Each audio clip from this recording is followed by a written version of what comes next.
Hello, my name is Henrik Szajewski, and I am the Director of Research at the Uyghur Human Rights Project.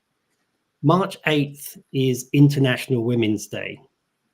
To mark the occasion, UHRP, the Uyghur Human Rights Project, is joined by a distinguished group of experts to highlight the impact of Chinese government policies and practices towards Uyghur and other Turkic women in East Turkestan.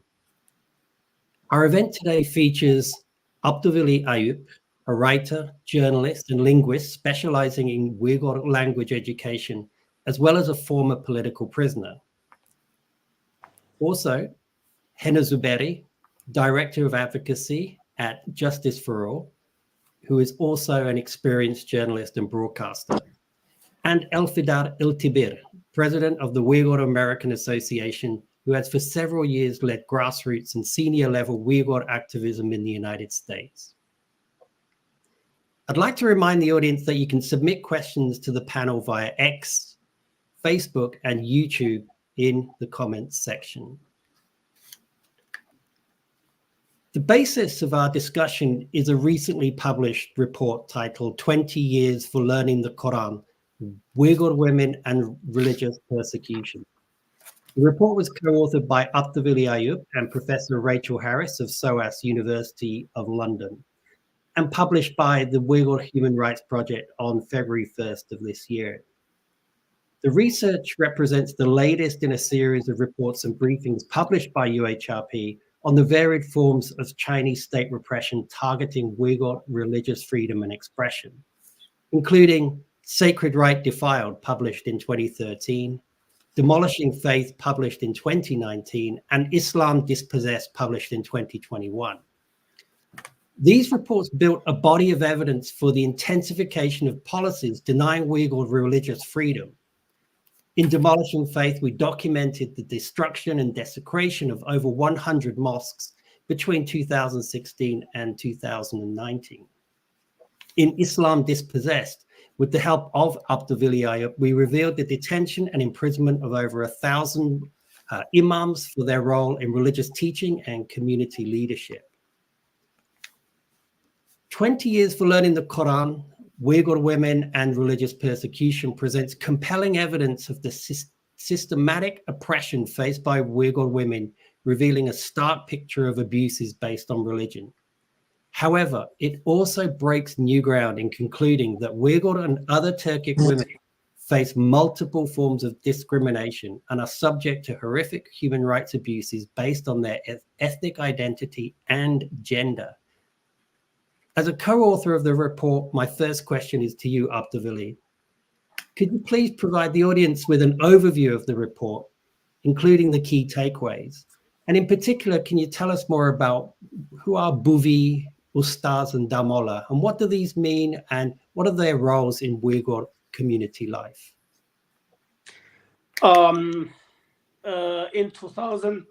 Since 2019, I started to document Uyghur religious scholars arrested in China. We call imams. At that time, we documented about 630 imams got arrested, and we documented easily because of they were some of them, actually like half of them, working for government Islamic Association. Like we have Uyghur Autonomous Regional Islamic Association, and every prefecture we have prefecture level Islamic Association, and every county we have county level Islamic Association. So we documented those persecuted imams because of they have names on it and they have titles on it. And through interview the people in diaspora, and then also the making phone call or other resources, we found out that they all arrested. And when we talk about this in 2020, some scholars mentioned about how about those ladies and how Uyghur religious ladies targeted and what happened to them. It was challenging because of first of all, there is no such an organization like Xinjiang Islamic Association or Chinese Islamic Association or other levels of Islamic associations. They don't um, see Uyghur religious community leaders as a leader, as a member, or as a teacher, or as a any staff. So that was challenging, but in the reality that in Uyghur society we have Uyghur Bhuvi and Uyghur Ustaz and also Uyghur Damullah. Like those Uyghur Bhuvis are they preside the Uyghur religious activity, religious ceremony, religious rituals. For example, that they preside uh, delivering, and then we have the ceremony for 40 days of birth, and then um, the ladies pressing their ears, and there is another ceremony, and then we have, of course, wedding ceremony and the funeral. Like people from birth to death, um, all connected with those ceremonies, and those ceremonies we hold. Uh, those Uyghur female religious leaders preside those ceremony. And when we call them Bhuvi, they are more traditional. They are more like Sufi Islamic tradition. And we call um, Ustaz, they are modern, and some of them educated in modern Islamic schools. And they are mainly connected with the city life and connected with the students and education, uh, like family education.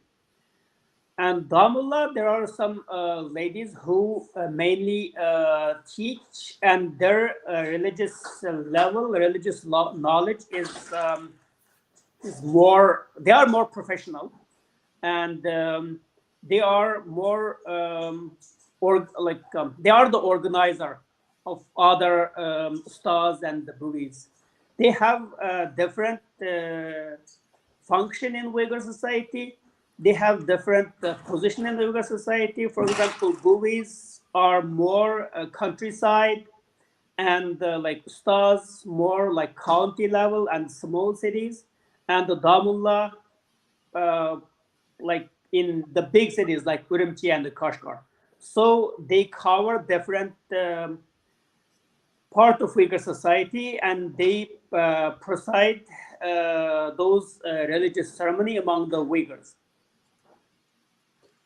Thank you. And want to direct this question to Elfidar at this point. And could you provide the audience with the broader context of the Chinese government's violations that are targeted at Uyghur women?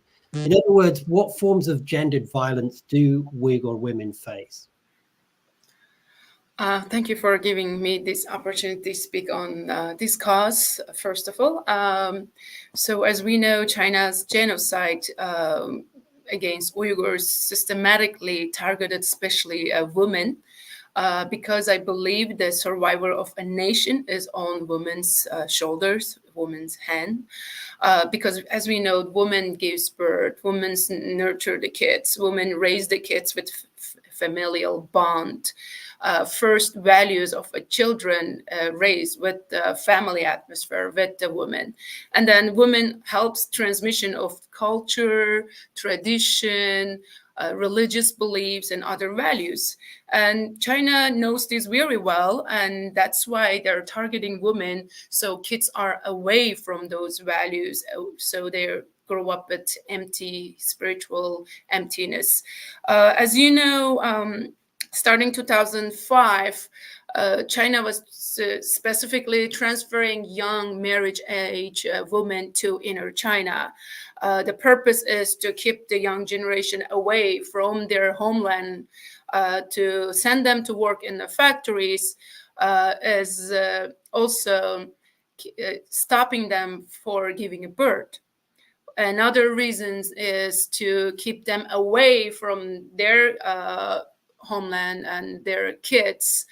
That decrease the populations, stops the future generation increase, and also the kids are also away from their family. So let me connect this with the genocide. When genocide has started, these numbers increased with Adrian Zen's report, as you know.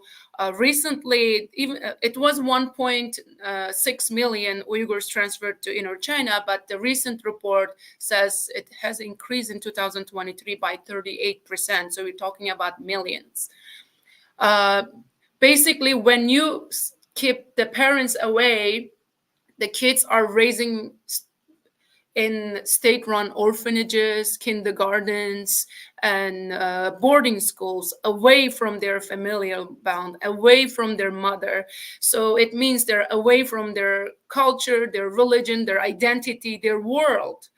And they're raised as a loyal Sisyphus subject, Uyghur-looking Han Chinese kids. And this is killing our future generation, unfortunately. And women that were detained, as you know, from the Abdul Ali Ayoub's in this UHRP today's report that we are talking about, the big numbers of detained Uyghurs in concentration camps, prisons were men, but women also with of detained and taken into the concentration camp. And there they were dealing, specifically women were dealing with forced abortion, and this is inside and outside China camps, right? Forced abortion, forced sterilization, forced labor, forced separation of family. And outside the camp, what we are dealing with is forced marriages and also the homestays, that Chinese government cadre comes to your home, stays in your home, eat together, travel together, cook together, study together, and sleep together. This is also causing a lot of trauma. And for the camp, inside the camp, I mentioned the sexual abuses and rape. Those are specifically designed, systematically put in plan by the Chinese government to give the trauma to Uyghur women with rape and sterilization. So they are, not just physically, also spiritually, in every way they're traumatized, so they cannot transmit their religious values, cultural values, their language, and others to the next generation. So that is what is going on. And the last thing I want to add is, when something big happens, big trauma happens, as a Muslim, I turn to God, I pray. But very specific, Chinese government realized the role of religions in women, and they are not allowing us. We're human beings, right? We need that relief, stress relief, by praying. They won't even let us do that. They won't even let women pray in their own home with the homestays and not allowing the religious practice. So we can't even pray and spiritually relax or stress relief. And even that basic right is taken by the Chinese government. So that is what's going on in China right now.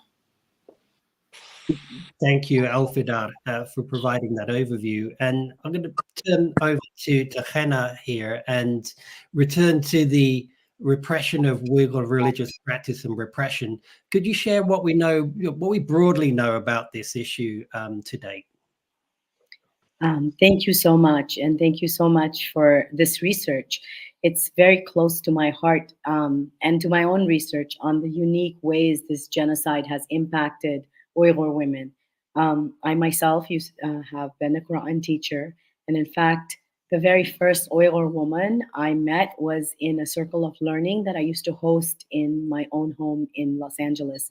And her story is the quintessential story of Uyghur religious repression. she told me she was not allowed to learn about Islam in her village because her parents were scared that she would be taken away from them if authorities found out that they were teaching her Islam. And this is not now. This woman is my age, right? So this repression has been going on for years, but they started off in the villages and then now has come to the major cities. She remembers her parents whispering in the middle of the night in their room, probably praying in secret during Ramadan. And then she finally learned Islam from meeting other Muslims at Beijing universities from other countries. So China projects this image of being very close to Muslim countries. And so you'll see Muslims in major cities in China being able to go to the mosque and pray and do all of that. And so people don't believe that this kind of religious repression is taking place in occupied East Turkestan. Over the past few years, there have been reports from human rights organizations, testimonies from Uyghur exiles, many who I have interviewed and sat with myself, and satellite imagery has exposed a grim situation of mass detention, and as Iltidar talked about, forced labor, forced sterilization, and cultural repression targeting Uyghurs. And this is considered a crime against humanity and genocide by the US government, our government. But the unique nature of oppression against Uyghur women by the government of China because of their ethnicity and religion is also enhanced by their gendered vulnerability as women. So, there's the experiences of when you're being enslaved or tortured or raped in an organized, systematic way, sold into sexual slavery, forced marriages, separated from your children. This impact on your religious life is astronomical. So it's not only that the genocide is causing the religious repression, the religious repression is also causing the genocide. So it's a two-way street. And we're having all aspects of your faith, and Muslims, our faith identity is a major part globally of who we are, right? So having so many aspects of that religious identity being banned, not being allowed to pray or fast or own a Quran, to wear even a modest shirt, like below covering your, a little bit longer than normal, is not allowed. Banning of hijab and long clothing. These are just a few things that are continuously not being allowed to do. But as mentioned, this is one of the defining moments for me, was when one of the exiles talked about, like, you could not even sit in the sanctity of your own home and be quiet and think about God, because that quietness, that stillness, that's so spiritual. So many of us just need, we talk about meditation, and here we have the Calm app and the meditation apps. Just being quiet in your own home is being attacked, because they say, what are you doing? Are you thinking about God? Are you thinking about Allah? Even that is being criminalized. So you can imagine the impact that is having on Uyghur women and the next generation. Yeah, thank you. I mean, some very interesting points, particularly on the all-pervasive nature of the religious repression and how it permeates every aspect of Uyghur women's lives, and particularly the gendered vulnerability. I'm going to read a quote from the report. It's from one of the interviewees, and it's her name called Mukarram Ustaz, and she said this. She told this to Abduvili. I got arrested for the first time in 1998. I don't really know the reason. Maybe because of my participation in HEP or Quran recital and prayer gatherings. Because of my teaching and for sending my own children to learn religion, I taught my own children Arabic, calligraphy, English. I got arrested again in October for the same reason, because of my teaching and participation in Khitmeh. Every time mass arrests started, people like me who had been arrested before were always the target. I got arrested for the third time in 2011 for reading illegal printed books. After that, I kept being questioned, and to avoid being arrested again, I left China in 2014. And this I'm going to direct to the group and anybody who wants to respond. Can you share some of your reflections on what Mukarram has to say? Let me talk about that. Like I interviewed Mukarram, she started her journey to follow his father, because his father taught her how to read the Quran and how to write calligraphy and like folk tales. And she wanted to tell something she learned from her father to the kids in that neighborhood. That's why her first arrestment started. And then she started to read books about Islam and about spirituality. And then she arrested again because of reading. And then, like, Khatmi Chai is just a part of Uyghur culture. Uyghur, especially ladies, they come together to share religious knowledge and to share those songs and enjoy the rhythm of the Uyghur music. And but in 2011, I think it criminalized the Uyghur custom, criminalized, and then she targeted again. At the end, she targeted in 2014 because of her hijab. Like before, at the beginning, for example, that in 2000, like 1998, and it's because of her teaching, and then because of she reading books. At the end, like she has no room to live in society because of her appearance. She even she stopped doing anything. She could not live there because of her hijab. That's the last um, part she wanted to keep. And then she left China because of she lost her the last choice to live there. And and Henna or Elfida, do you have anything to add to Abduvali's comments? Yes, I would like to say it is so amazing how Islamic culture is so global. The word khatme that she uses is also used in so many different Muslim cultures around the globe. And many times it's referring to the recitation of the Quran in a group setting. So the khatam means completion, and the goal is often to complete the reading of the entire Quran in one setting by a group of Muslims. And her account sheds light on the long-standing pattern of persecution and surveillance faced by Uyghurs in East Turkestan, right?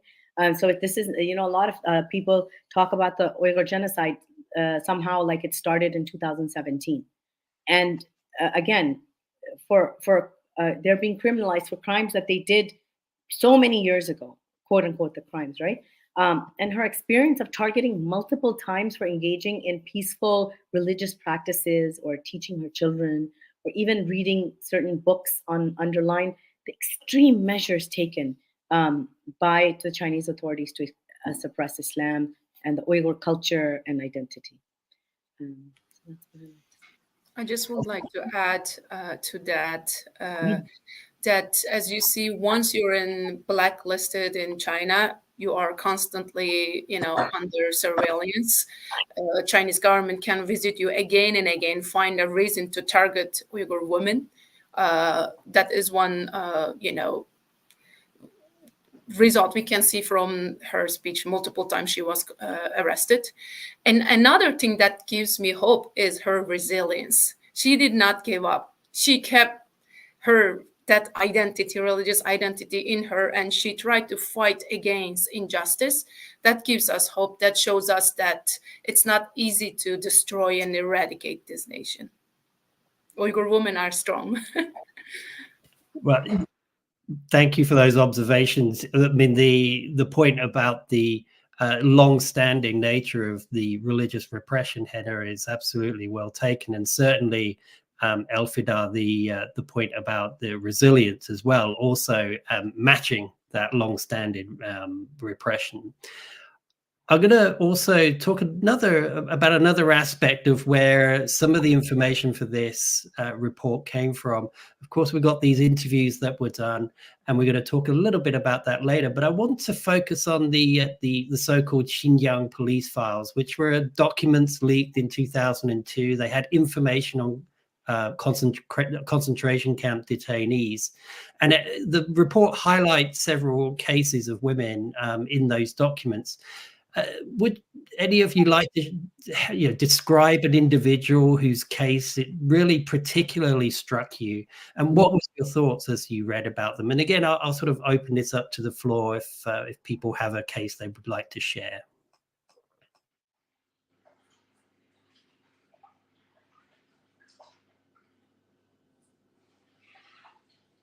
Maybe I'll pick on you, Abdulvali. How about what was one from the Xinjiang police files that a case that was particularly illustrative of what you were trying to write about? Yeah, like before this Xinjiang police file leaked, we waited for a long time to start this report, because how do we define who is Bubi, who is Ustaz, who is Damullah, and how do we persuade, how do we prove that what we are talking about is documented, is like the source based. And the Xinjiang police file helped us a lot, and it documented that in one county, Konshar, my county, arrested 91 Uyghur Bubi. It mentioned very clearly that those ladies arrested because of their Bubi. That's really clear. And among them, I think the most of them are above 50 years old. And from the picture, you can see that there are more than 10 ladies are above like 80. And we use two pictures.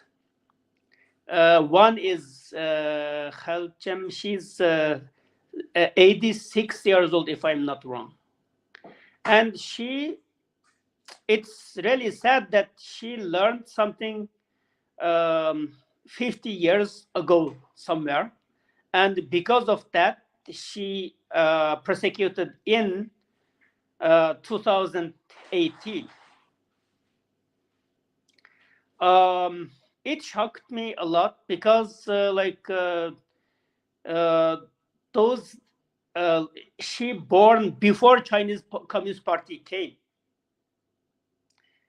and she learned something at that time. And how can you persecute, how can you charge someone something she has done when she was a child? And that's really sad, and that's really heartbreaking. And another, that in her age, like I stayed in Chinese jail, like it's really hard for those old aged people, because you have to finish in the morning, you have to get up at 5:30, and you have to finish your like tied up and everything in 5 minutes. And those old aged people, they couldn't do it.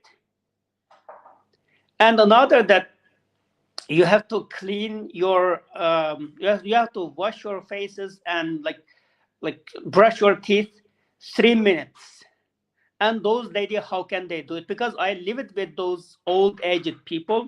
So especially the camp life, the prison life is horrible for those like old aged ladies. So I feel really really sad every time I look at their face.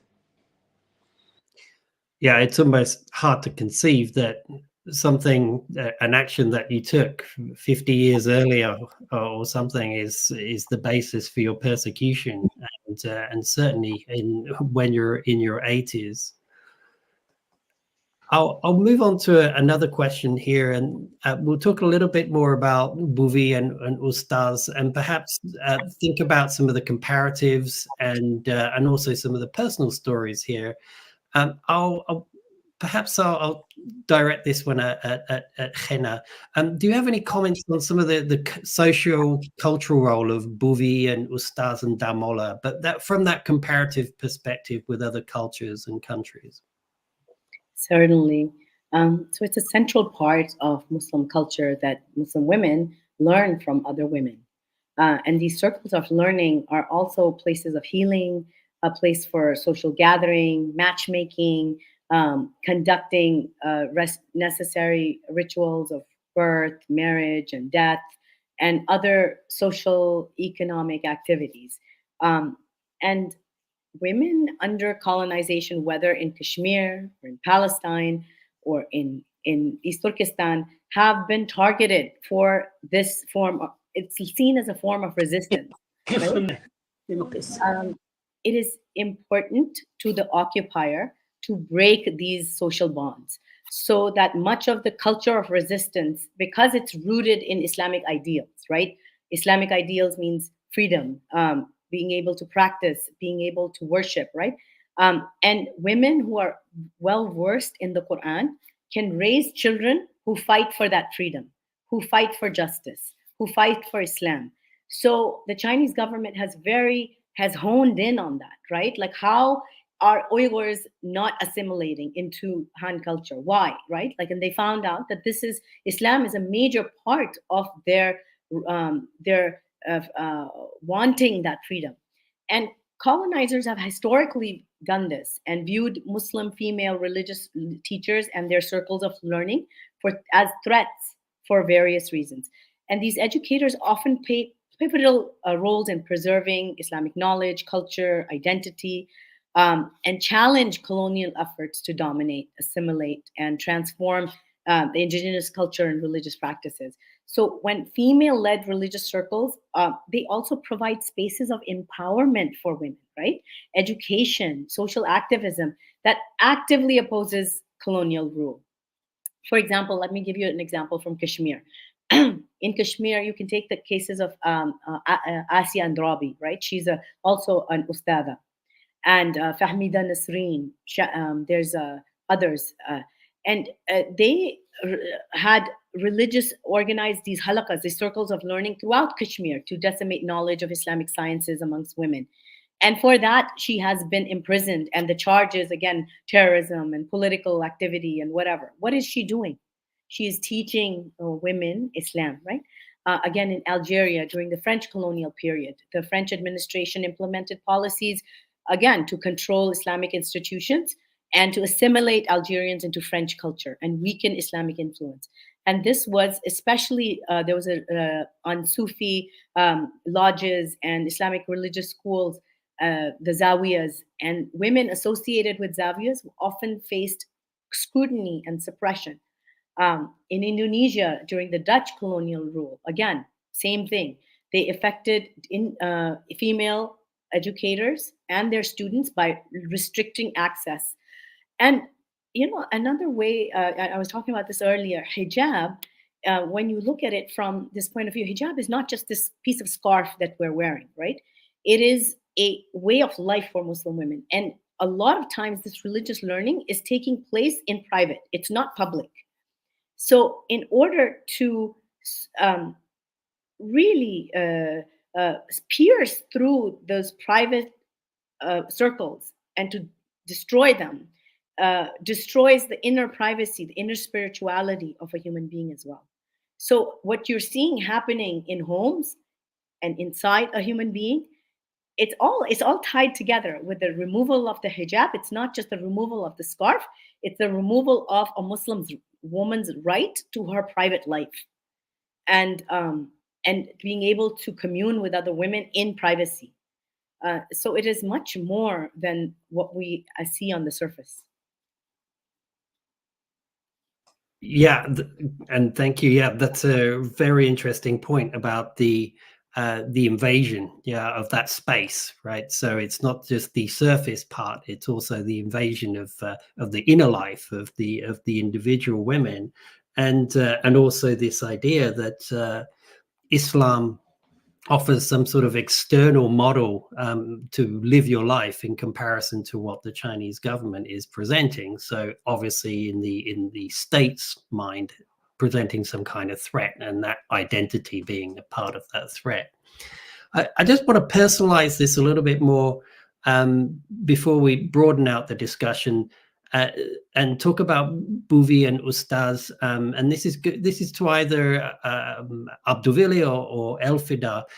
Perhaps if you wouldn't mind sharing with the audience a personal story that you have about the role of Bouvi and Ustaz in your family's experience. Sure, I can go. I left my hometown at the age of 11, so I was quite young. From my experience back home, I was one of the lucky one to go to Uyghur school. So back in the days, we were able to speak our own language in our schools. So I did not, growing up in Urumqi, I did not meet any buvis or ustas, honestly, because they were not available, or we were still under the pressure of, learning religion is going to cause us some issues, some problem, I believe. So, because even at that time, fasting in schools were forbidden, learning your religion was, for the students forbidden. I clearly remember when my grandmother my grandmother used to pray. And then when my grandmother slept over in my house during Ramadan, I wanted to fast so bad. As a child, I was wondering how it feels, if I'm strong enough to, do it. Very excited. And I fast for one day. Next day when I went to school, all my teachers got mad at me. They gave me food to eat. They're like, why did you do it? You're so young. Why are you doing it? I believe there are also taught or told not to allow students to fast, and they gave me food and they're like, no, this does not count. I'm like, oh, if I break my fast, it's very bad, I have to fast longer, from what I learned from my grandmother. And they're like, no, you're a child, it's not guna, it's not sin, eat. And they didn't even let me enjoy that one day of fasting, and that was what stayed in me as a childhood. And with the propaganda, I was convinced. I was a child, and with all those propagandas, I was convinced. And my parents didn't pressure me. They allow me to fast, and then they allow me to break my fast. They let me do what I wanted to do. And when I came to Turkey in 1992, then I learned about our religion. During the summertime, I went to mosques, and learn how to read Quran, learn about our religions, how beautiful it is. Day by day, now I understand why China is, attacking our religion, attacking women especially, is because, as Hannah mentioned earlier, no matter which religion you have, religion tells you to tell the truth, be just, stand against injustice. And that's why China doesn't want to do this to the Uyghur people, not to speak out, not to get united, not to have that spiritual relief and stress. It's a mental solution, I think, for most of us. And I want to cut here, since we're talking about experiences. I'll let others speak. Abduvili, do you have a particular experience with Bui or Ustaz that from your family that you would like to share with the audience? My grandma was Bui herself, and actually she taught me how to read Quran when I was young.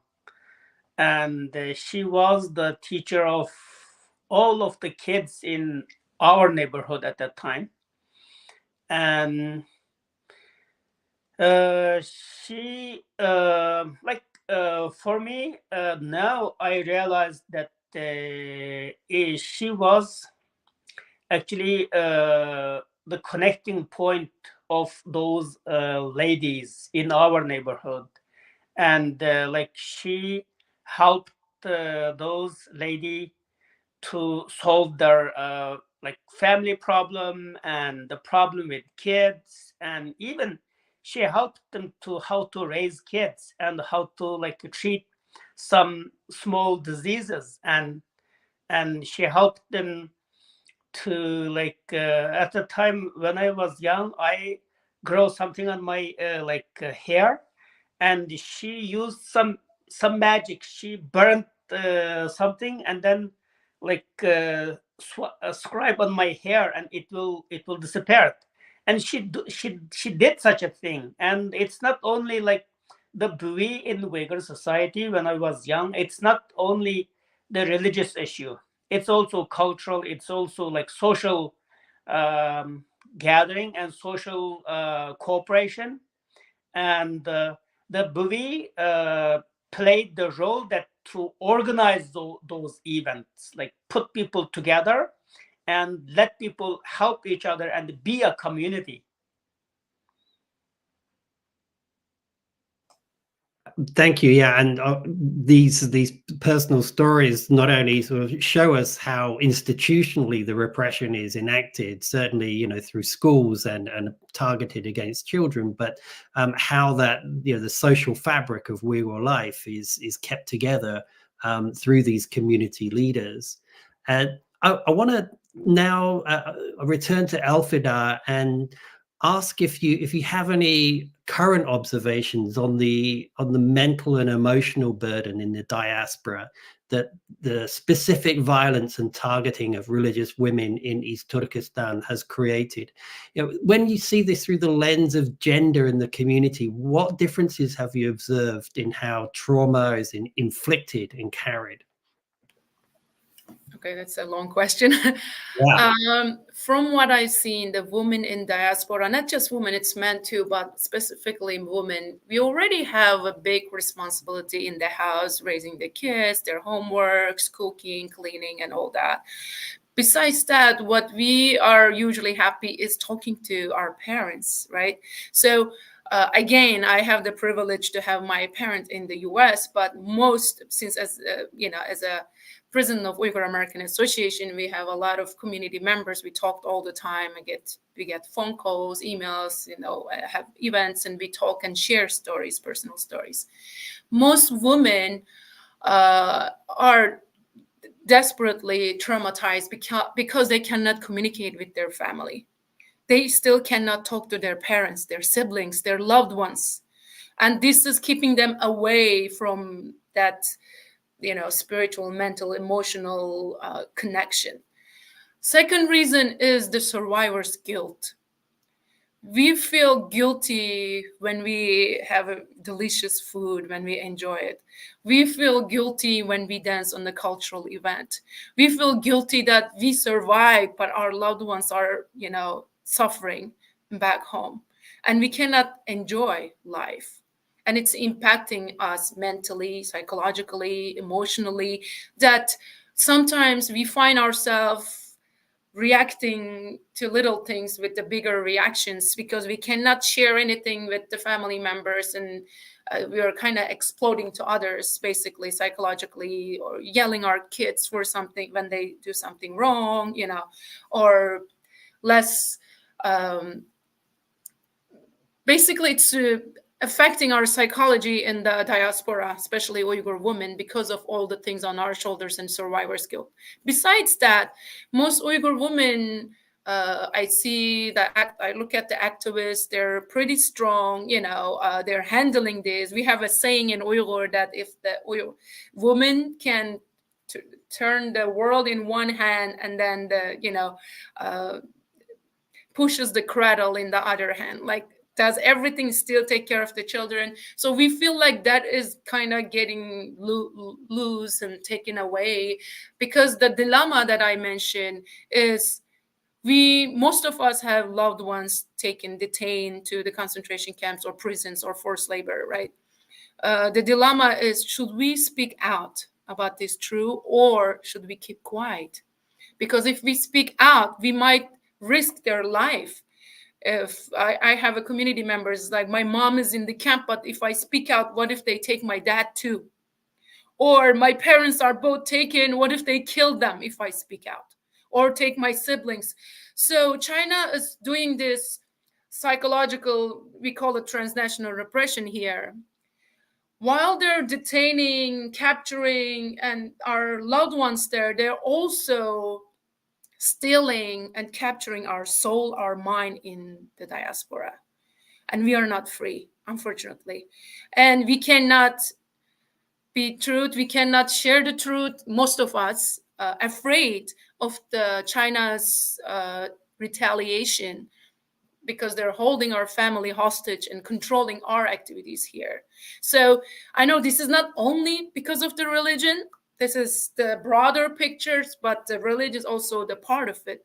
So as you know, because of the genocide, most Uyghurs are not wearing veils and hijabs and back home. And even outside it impacts. Like I heard one of my community members said when they call back home, they take the scarf off. They make sure they don't say salam alaikum. They make sure they don't say Allah amanet, which is like I give you to God's hands. Like, so they're afraid, and it's impacting here. And even the children, when they see probably grandma, those lucky ones who can communicate, right? Children are also hesitant what to say, what not to say. So those are part of the Uyghur women, Uyghur children, and Uyghurs are dealing in the diaspora.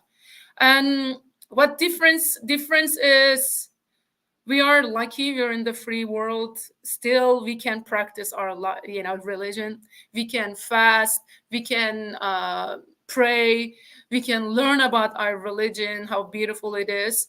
But unfortunately, Uyghurs in back home, they're far away from this, or they are taught the Chinese Communist Party's version of religion. That, I don't know if you saw it, there were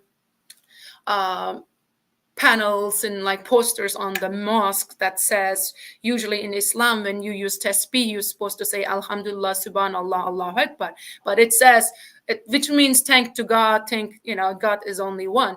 But in the big posters in the mosque, it says thank to God, Chinese government, thanks to Xi Jinping. And that's how they're changing the religion there. And we're really afraid of the future of our people in back home, and also the religion. So those are my observations. And people outside the China, I believe they're still fasting in Ramadan inside their restrooms, turning the lights off, and still trying to little bit practice as much as they can. If they cannot pray, they're doing it with their eyes, from what I heard. So they try their best to live faithful and try their best to continue their religion. Yeah, and really important reminder on how we've been talking a lot about the breakdown of communities through these targeted atrocities against women, but that they do extend beyond the borders and into exile communities too. It's a very important reminder. I also want to again remind the audience that you can submit questions to the panel via X, Facebook, and YouTube. And I'm going to keep broadening out the conversation and direct my next question to Henna, which is, why do you think that Uyghur women are sometimes excluded from global dialogues on atrocities against Muslims? What are the takeaways? How can we deliver messages that encourages advocacy and attention, and more effectively, particularly to the cases of female religious leaders who have been sentenced?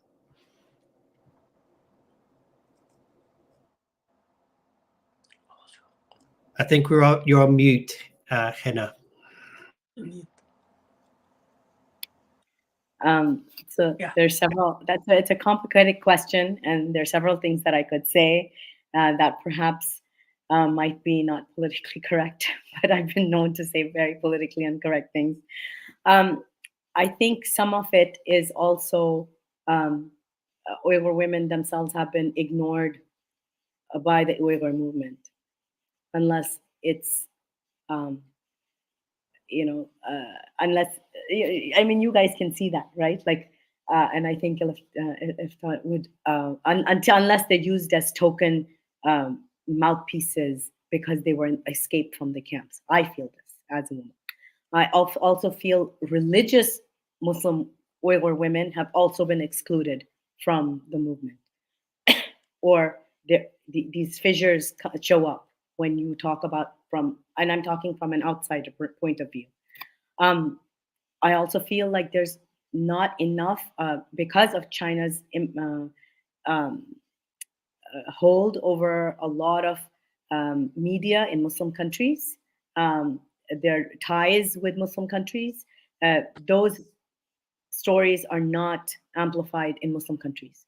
Many don't even know. They don't know. They just think Chinese Muslim. They don't think of East Turkestan as a separate place. And so there's a lot of education that needed to be done. And alhamdulillah has been happening, right? We have been all in the movement working on educating in Muslim countries as well. But I do think that I can suggest a few things that might help amplify their voices to better highlight the stories of female Uyghur religious leaders. Like not being even able to name one, right? Um, why?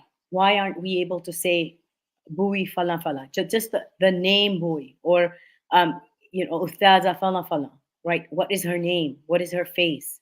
Where did she study? We need to know them, just like we know of the different sheikhs from the Arab world, or from Nigeria, or other places, and from Pakistan. I can name Dada Farhat Hashmi, or we know their faces. So it's easy when you have a name and a face and their stories, and it's easier to highlight and understand that they're not just them, but they represent this huge uh, section of society that has been so deeply impacted by this genocide. So one way is to center the stories and perspectives of these religious leaders, female religious leaders, in advocacy campaigns and communication efforts, and provide platforms for these women. Suppose some of them have gone into, like the sister that you just talked about, who had gone into exile in 2014, provide platforms for these women to share their experiences and challenges that they face. And this can be done through social media, traditional media, events, and partnership with influential figures. I would love to offer, as you all know, I do a show on Muslim Network TV, and I'm the editor in chief of Muslim Matters. If they're their stories, we offer both those platforms for them to come and publish their stories, their faces, what has happened to them as religious leaders. We can help. Maybe you guys can help in translating them. And that audience needs to hear these stories, because that's the audience connected to the English-speaking Muslim world. So this would engage a broad audience to amplify the message. And I think these strategies would help effectively deliver a message, including advocacy and attention to the cases of female Uyghur religious leaders who have been sentenced.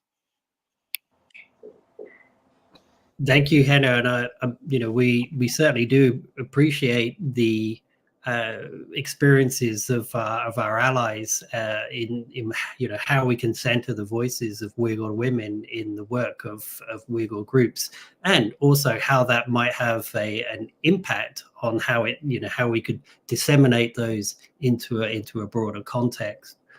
I want to the next question is a little bit talking about the future here, and I'll direct this to Abdulwali and Elfidar.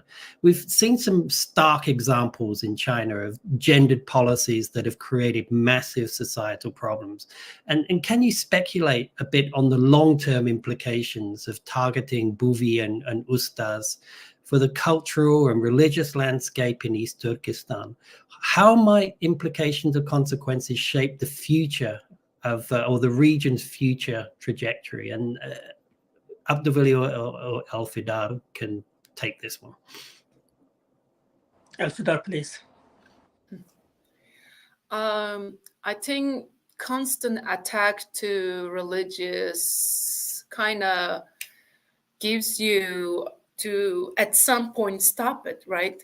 And that's what China is trying to do, it constantly not allowing any religious practice and detaining and arresting people who does slightly, religious activities or practices, constantly getting arrested, will give a message to the next generation: this is not something to continue, otherwise I will get in trouble.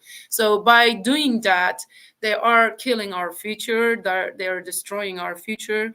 The children are also away from cultural values. So those buoys, they are the tradition bearers, right? They're the ones, the backbone of the societies, as Abdul Ali mentioned earlier. They're not just teaching Quran, they're teaching values, they're teaching the life lessons. They're even teaching simple solutions for, medical things. They're teaching to be just in society, stand up for values. So when you eliminate those, you will have a society with no spiritual values, no human beings usually needs those values, and you are taking that away from the future generation. So I think that is one long-term damage, so that they can destroy the Uyghur nation. The sterilization, forced abortion, those are also attack even when the baby is in the womb. It's like before even born, we are being attacked. So those kind of things, I think, systematically and time after time will kill the liveliness of Uyghurs. Connected to that, and not teaching our history and not allowing us to have Turkic or Muslim rooted names, they are disconnecting us from our religion and our history. And with that, what's interesting is in the future, I think in 50 years, 100 years, the Han Chinese will say, this is our culture, this is our, traditional dance, this is our, history, because we're all Han Chinese. I think that's what they're trying to do in the long run. And Abdul, how about you? What do you feel about the targeting of Bui and Ustaz? What impact might that have on the future trajectory of East Turkestan? When I started to interview the people, I interviewed one Uyghur lady. She came in 2018. She told me that the people in East Turkestan not afraid of living, they afraid of dying because of those ladies. They preside the funerals, like according to Islam, like everyone should be cleaned before bury. And then those ladies, all buoys, in charge of cleaning the body before bury those people after they died. And they afraid of dying because of those buoys arrested, and no one could do it. They afraid of what will happen if I die. So it shocked me, and that's also the reason we start to document, to write this report. And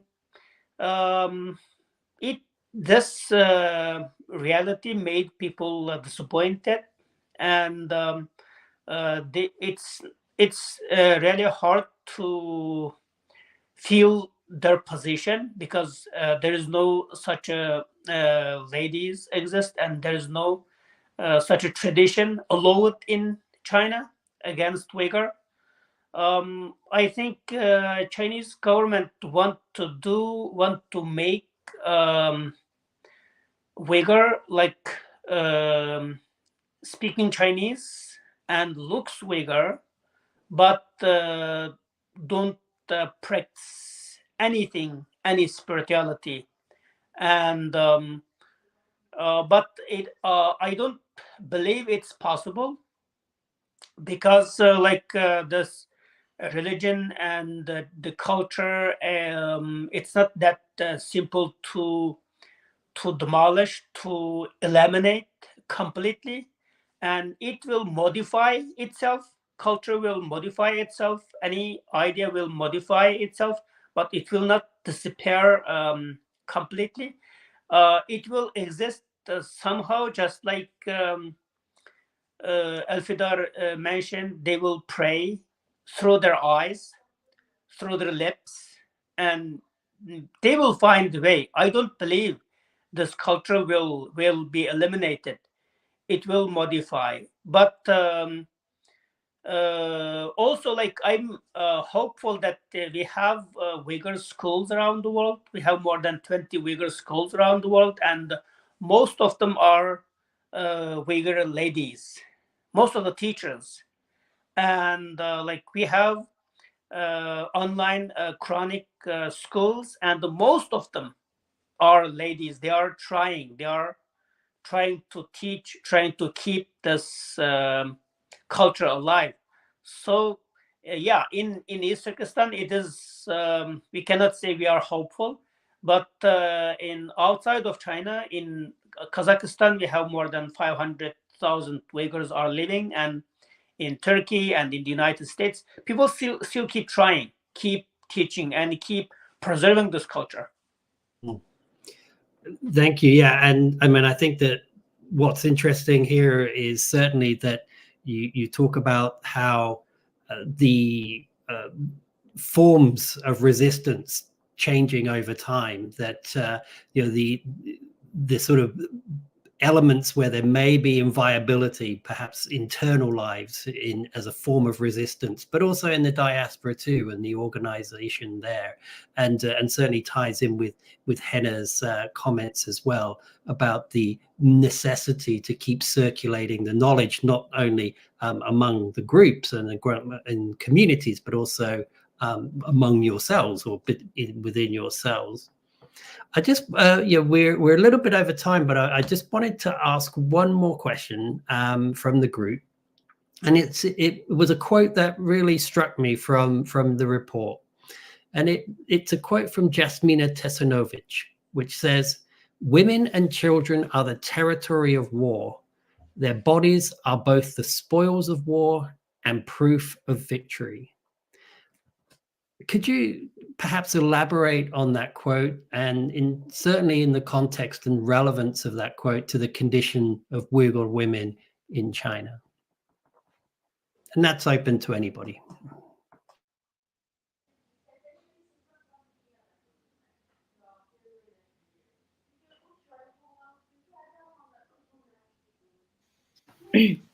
I guess I will try my best to answer my perspective.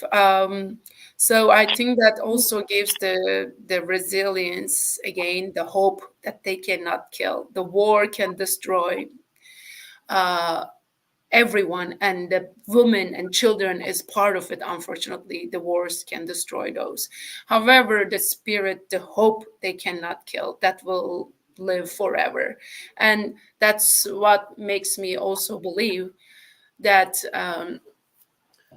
as a Muslim, we believe that afterwards, like there is Jannat and Jahannam, that even if we suffer in this world, we will, be rewarded maybe in the next life, like meaning in afterwards.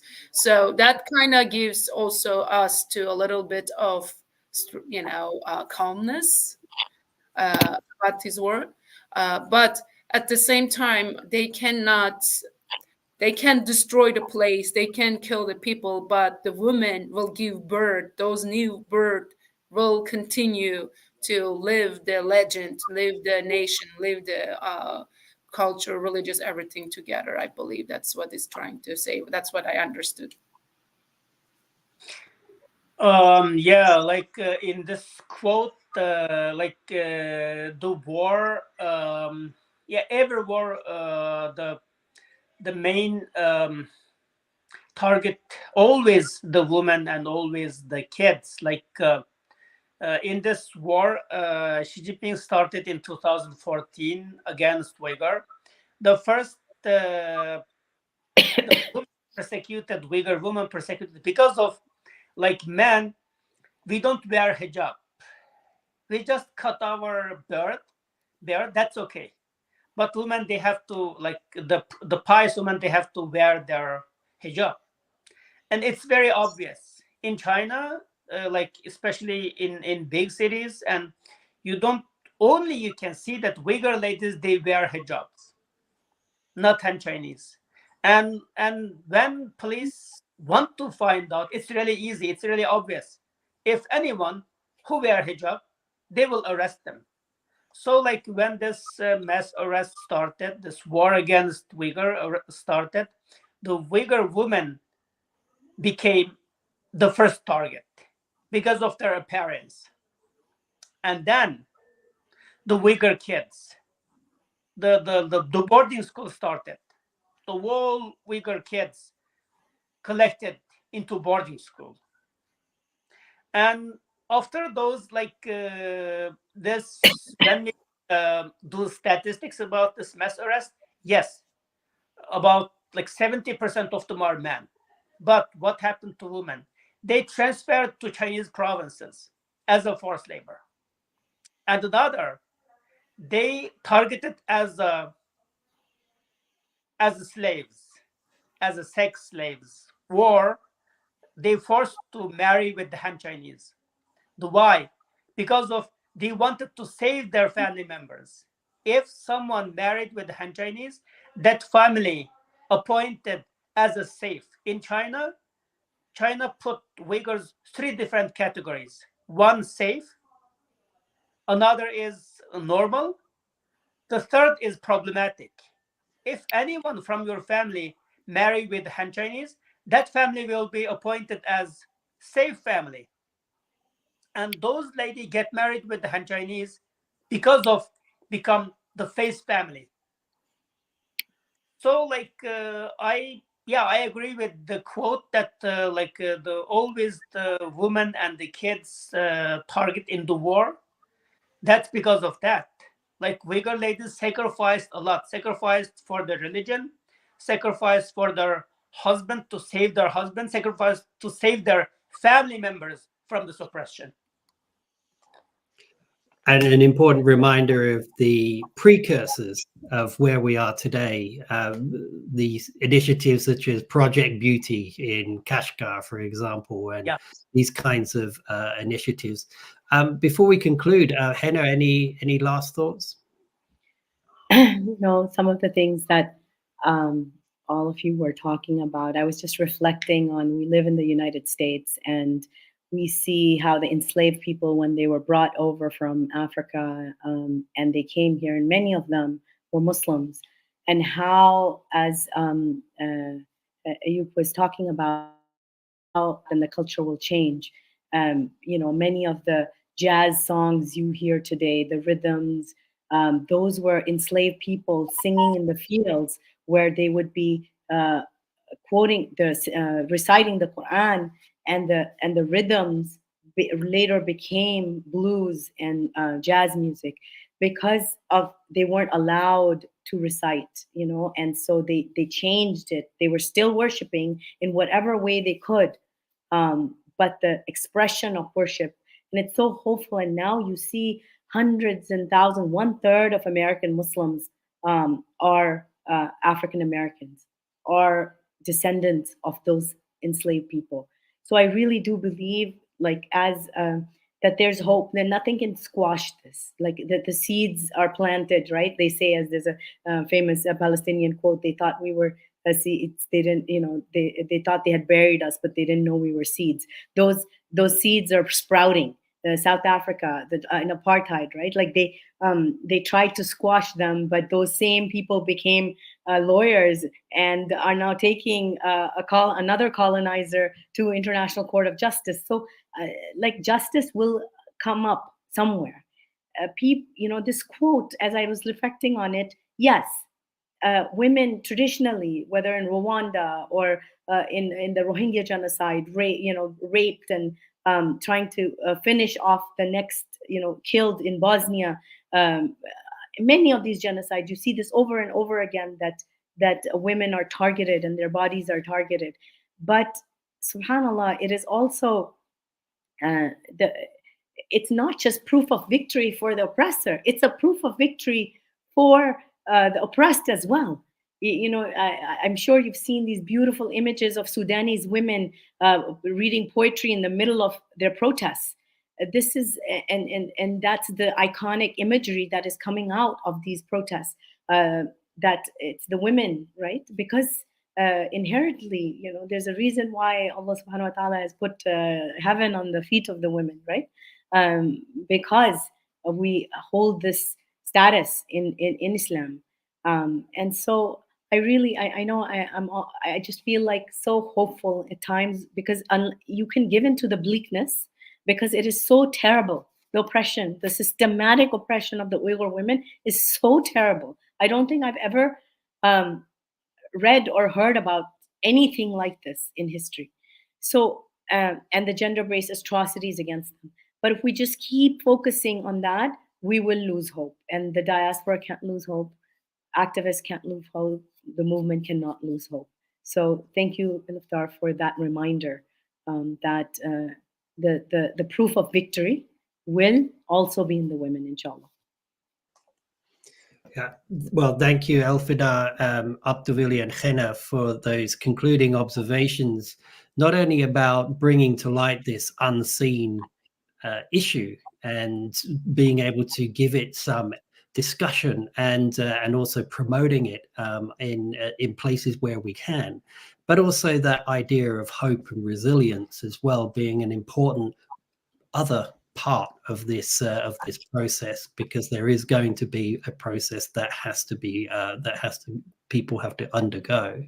I really do. I mean, I just thank you so much. This is from myself and the staff of the Uyghur Human Rights Project, to Abduvili, Henna, Elfida. It's been absolutely fascinating. Thank you for engaging with this report, Abduvili, for your leadership on this research. I trust that this is a conversation that we will continue to build on in future writings and also in events. Thank you to the audience for joining us today. I do want to also ask you to visit the Uyghur Human Rights Project's website and download a copy of 20 Years for Learning the Quran, and learn also a little more about UHRP's work and the ways in which you can help end the genocide of the Uyghurs. That wraps up today's discussion, and we look forward to having you join us for our next event. Thank you. Thank you.